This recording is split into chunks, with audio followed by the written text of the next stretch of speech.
Bonjour, je suis le docteur Benjamin Sarfati, je suis chirurgien plasticien oncologue. C'est un peu particulier, c'est-à-dire que 50% de mon temps je fais de la chirurgie esthétique et l'autre 50% je fais de la chirurgie du cancer du sein et de la reconstruction mammaire. J'ai été formé à Gustave Roussy, qui est un des premiers centres européens de lutte contre le cancer. Et c'est là donc que j'ai fait toute ma formation, que j'ai été formé et hyper spécialisé dans la chirurgie du cancer du sein.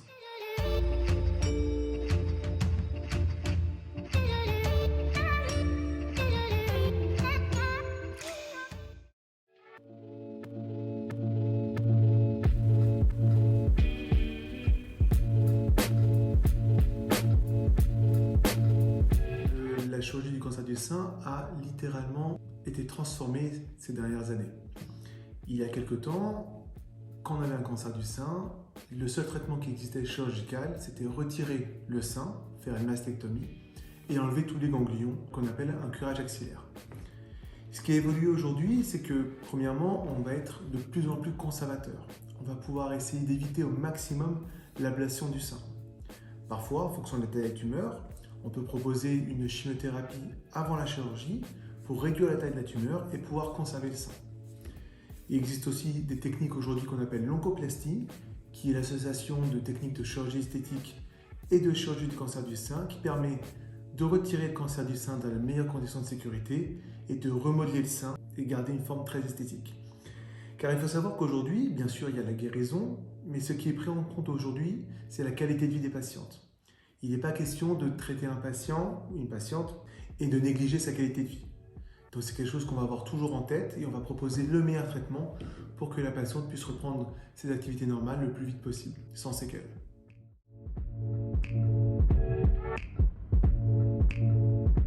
Il faut savoir qu'aujourd'hui, la chirurgie fait partie intégrante de la prise en charge du cancer du sein. Quand on a un cancer, il y aura forcément une case chirurgie.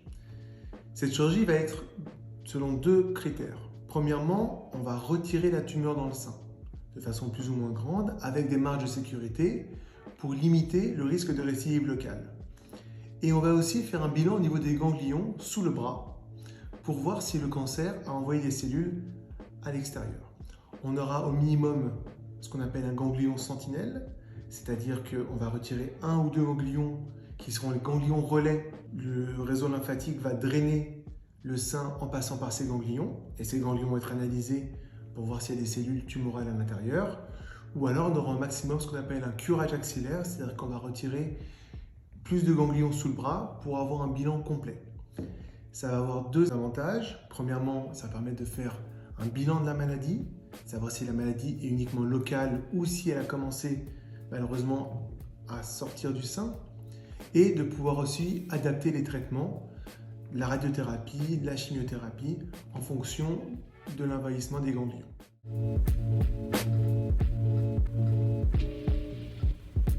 Quand on fait le diagnostic de cancer du sein et que vous voyez votre chirurgien, le chirurgien doit évaluer plusieurs choses. Tout d'abord, la taille de la tumeur par rapport à la taille de votre sein. Est-ce que le fait de retirer cette tumeur ne va pas déformer trop le sein? Dans ce cas, on peut vous proposer une mastectomie, c'est-à-dire une ablation du sein, associée ou non à une reconstruction mammaire immédiate.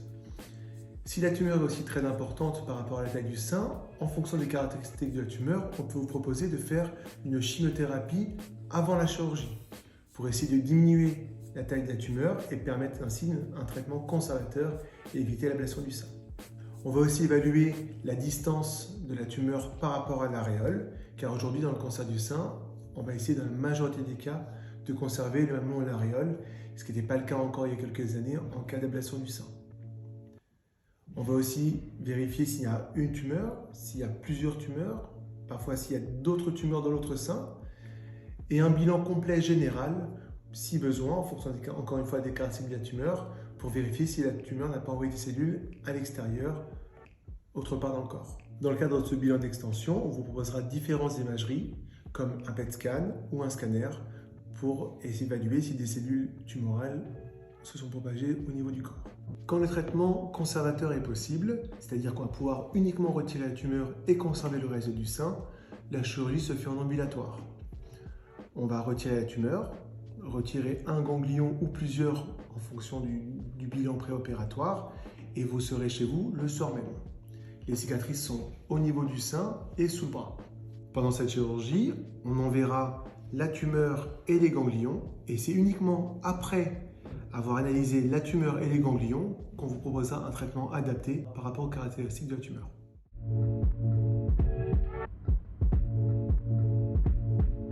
Les traitements complémentaires qui peuvent être proposés peuvent être de la chimiothérapie, de la radiothérapie, de l'hormonothérapie, même aujourd'hui on a l'immunothérapie, et tout ça en fait va être vraiment un traitement sur mesure en fonction des caractéristiques de la tumeur, de la présence ou non de récepteurs hormonaux et parfois des caractéristiques génétiques propres.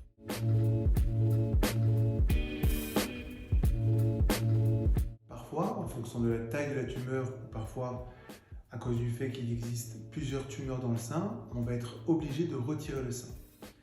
C'est ce qu'on appelle une mastectomie. Cette mastectomie aujourd'hui, on va essayer de la faire de plus en plus conservatrice. On va essayer de garder un maximum de peau pour permettre une belle reconstruction mammaire et si possible, garder le mamelon et l'aréole. Ça va dépendre donc de la distance de la tumeur par rapport au mamelon et l'aréole et aux caractéristiques de la tumeur propre.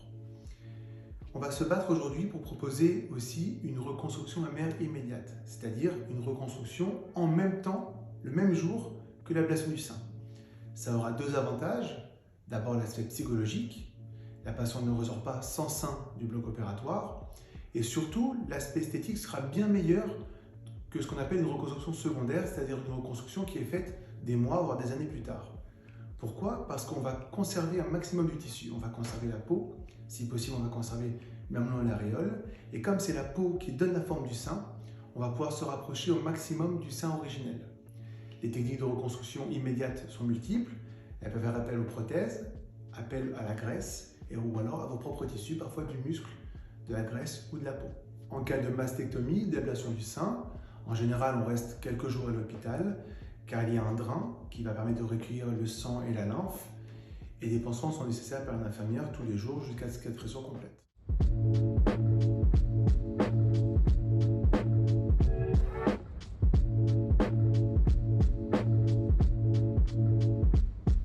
Il existe différentes techniques de reconstruction.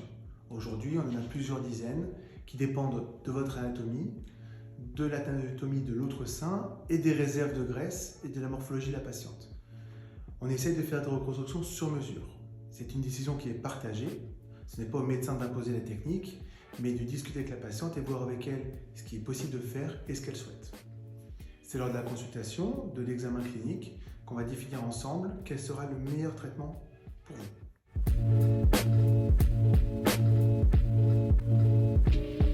La reconstruction mammaire par prothèse fait appel à un corps étranger qui fait du silicone et qui va permettre de reproduire le volume du sein.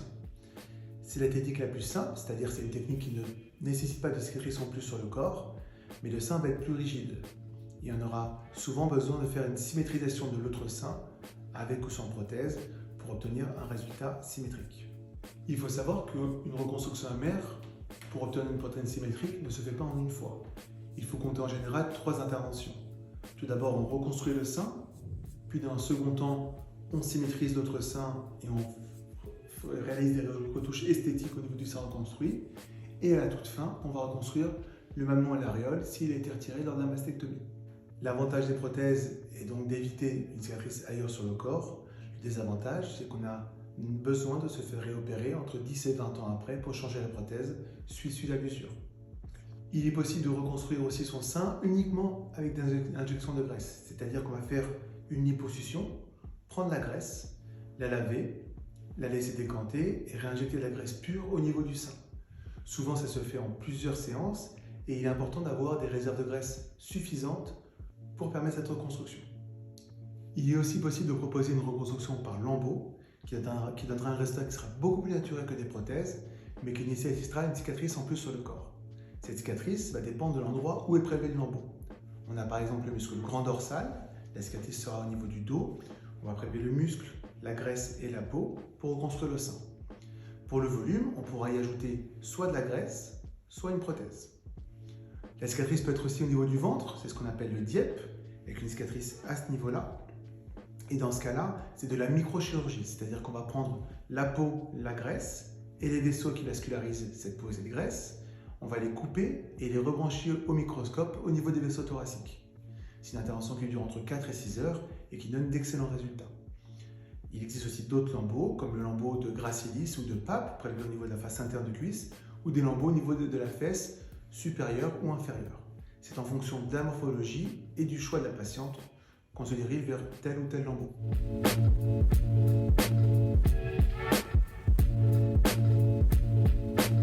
Pour la reconstruction de l'aréola du mamelon, il y a plusieurs techniques. On peut prélever la moitié du mamelon de l'autre côté pour reconstruire le volume. Et pour l'aréole, on peut par exemple faire soit un tatouage, soit des greffes de peau. Les résultats sont très bons dans les deux cas. Il est toujours possible de faire des retouches de reconstruction mammaire quand on n'est pas satisfait du résultat. Ces retouches peuvent être par exemple un changement de prothèse, une injection de graisse ou une symétrisation de l'autre sein. Il est important d'en parler à votre chirurgien pour savoir ce qu'il est possible de faire, mais il est très rare de ne plus rien pouvoir faire. Donc il ne faut pas hésiter à en discuter parce qu'on peut toujours faire mieux. Malheureusement, il existe parfois des échecs de reconstruction. Par exemple, quand on met une prothèse, la prothèse peut s'infecter ou la peau peut mal cicatriser et on peut être obligé de tout retirer. Il faut savoir que c'est très difficile à vivre, mais il faut prendre bien en compte le fait que c'est temporaire. On a toujours moyen de récupérer un échec de reconstruction. Il faut prendre son temps, il faut laisser les tissus se reposer et en rediscuter avec son chirurgien pour connaître les différentes options qui s'offrent à nous. La reconstruction mammaire est optionnelle. Il ne faut pas la culpabiliser parce qu'on ne souhaite pas de reconstruction mammaire. Et surtout, il n'y a aucune urgence à la faire. On parle bien sûr de la reconstruction secondaire qui est à distance de la mastectomie. Qu'elle soit faite à 1 an, 2 ans ou 10 ans après le geste de mastectomie, ça ne change strictement rien. Il faut prendre son temps, prendre des avis, se renseigner soi-même, même parfois se renseigner auprès de patientes qui sont passées par là pour être sûr de prendre la bonne décision. Comme je l'ai déjà dit, c'est quelque chose qui va demander entre 2 et 4 interventions chirurgicales qui peuvent être espacées de 3 mois à 6 mois entre chaque intervention. Donc c'est un vrai processus qu'il faut bien prendre en compte et bien être prêt et se préparer avant de se lancer. Il